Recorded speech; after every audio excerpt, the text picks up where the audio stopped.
Result হস্তান্তর করছেন জনাব সাইফুল্লাহ। সকাল 10টার দিকে স্ব বোর্ডের চেয়ারম্যান এসএসসি পরীক্ষার ফলাফল প্রধানমন্ত্রীর কাছে হস্তান্তর করেন। এবার 10টি শিক্ষা বোর্ডে সারা দেশে পাশের হার 87.04%। মোট জিপিএ 5 পেয়েছে 1,11,901 জন। যশোর বোর্ডে পাশের হার 84.02%, দিনাজপুরে 85.05, কুমিল্লায় 84.22, বরিশালে 84.37, চট্টগ্রামে 82.77, সিলেটে 81.82, কারিগরি বোর্ডে 83.01 ও মাদ্রাসা বোর্ডে 90.02। এইমাত্র ফল প্রকাশিত হলো। ফলাফল হস্তান্তর অনুষ্ঠানে প্রধানমন্ত্রী বলেন, আগামীতে পরীক্ষার মধ্যে হরতাল অবরোধ করলে কাউকেই ছাড় দেওয়া হবে না। কেন মানুষ খুন করবে, কেন মানুষ মারবে, কেন পুড়িয়ে মারবে, কেন বোমা দিয়ে মানুষ মারবে?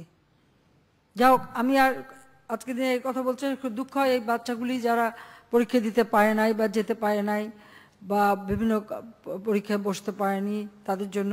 কিন্তু তারপরেও এত প্রতিকূল অবস্থার মাঝে যে 14,73,954 জন পরীক্ষার্থী পরীক্ষা দিয়েছে এবং 12,82,618 জন পাশ করেছে এবং 87.04% পাশ করেছে, এটাও বিরাট অর্জন।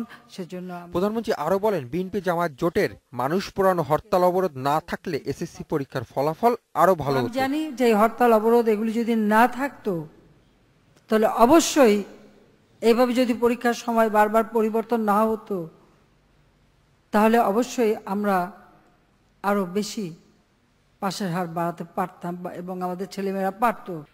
এবছর প্রায় 15 লাখ শিক্ষার্থী এসএসসি পরীক্ষায় অংশ নেয়। 20 দলীয় জোটের হরতালের কারণে বারবার পেছানো হয় পরীক্ষা। Hasib Mahmud Shah, independent news, Dhaka.